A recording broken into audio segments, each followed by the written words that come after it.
to the Spoiler Kings. We are now going to talk about the Samaritan.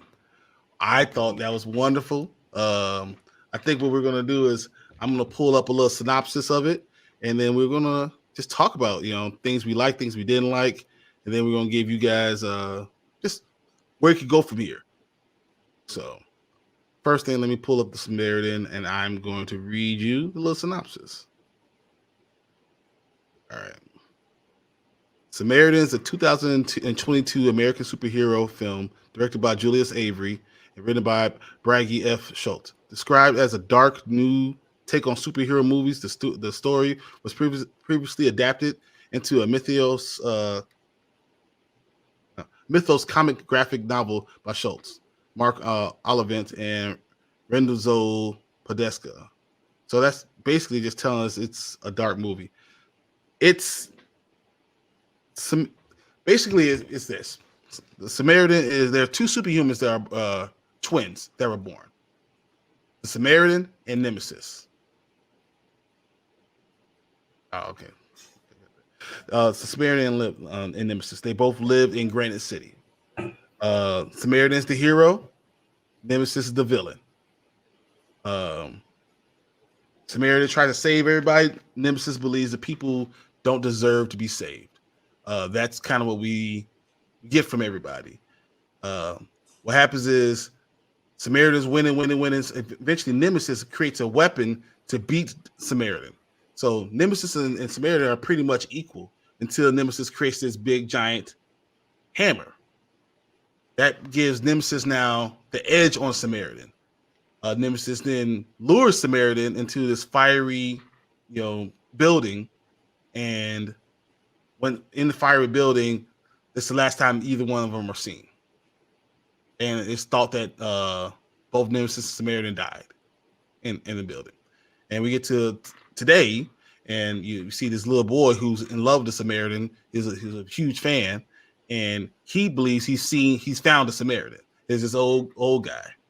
Old guy doesn't believe that he's like, I'm not Samaritan, whatever. And then he gets hit by a car, and the little boy finds out that he is Samaritan, or he is one of the superheroes. And that's kind of where the movie takes us. Yep. I think you pretty much summed it all up, man. Yeah. So, what are some things that you liked about this so far? And mind you, this is still pretty fresh in my mind because I had just been so bogged down that I kind of like speed watched it a little bit earlier today. But I'd say, well, they weren't lying when they said it's kind of like a darker take, at least from a visual standpoint. It's a very bleak, kind of grim looking movie, just in terms of the look of it was Granite City, right? Yep, Granite City. Yeah, so I like the look of it. It was, dare I say, kind of like a grounded take when it comes to superhero movies from a visual standpoint, which we've seen multiple times. But I appreciate that they went that route with it. Stallone, as always entertaining to watch. I have a hard time saying like he's the greatest actor per se, but he's always great to watch. He's always entertaining to watch, and this was no different. I liked the very basic concepts, with Samaritan and Nemesis, that sort of thing. It was very to the point. It doesn't waste any of your time, which I really appreciated. It was a good length, hour and 40 something minutes, which I think was good enough. So I think in those regards, it kept me entertained for the most part. Okay. I'll say that this movie it was made to be on one of these streaming services. Yeah, definitely. It was not a movie that you're going to watch in a movie theater. It's a streaming service type of movie, and it's very obvious it's a graphic novel. Just the way definitely. It came, you kind of felt like it was watching Unbreakable. With not as good actors. It's just it's that type of a film, but I enjoyed it. I enjoyed the little boy. I thought he was a really good actor. I enjoyed seeing the bad guy from Ender's Game in it. Ender's Game. Yeah, with the long nose. I enjoyed that. Yeah, even with the they had fake him looking. tattoos. Yeah, they had him looking like Lil Pump in this.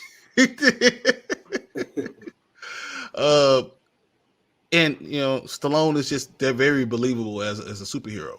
But what I loved about it was the twist. So as I'm watching it, I'm like, something is just not right. And you're watching it and watching it and watching because Stallone gets very angry, or when talking about the Samaritan and asking what happens. Here you go. I gotta give what Tank says. It was Rocky meets the It was boys. Rocky.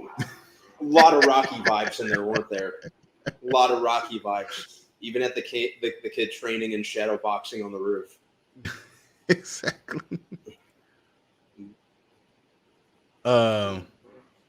It's not that bad, Derpy. It was kind of fun.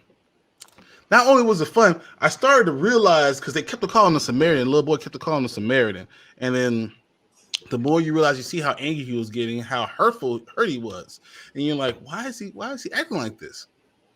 And then I realized he was a Samaritan.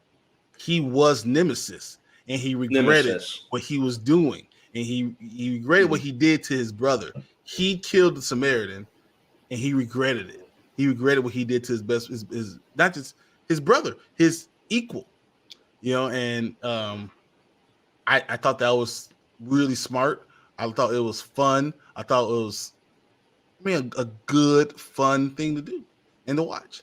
And then I love the fact that when the other bad guy, the guy who put the Nemesis mask on, being the new age Nemesis, found out that he was Nemesis, he still didn't back down.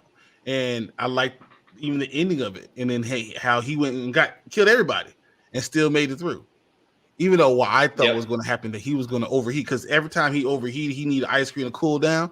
I thought he was going to overheat and blow up the whole place. The whole building was going to blow up, and that didn't happen. But I thought this was a pretty fun movie. It was very dark. I think it could have been better because you could have made this into like a real good movie for like a movie theater movie. It could have been that, but it was like a shortcut, and it was fine. It was exactly what I thought for a Prime show. It was fine. And reading up on the production history,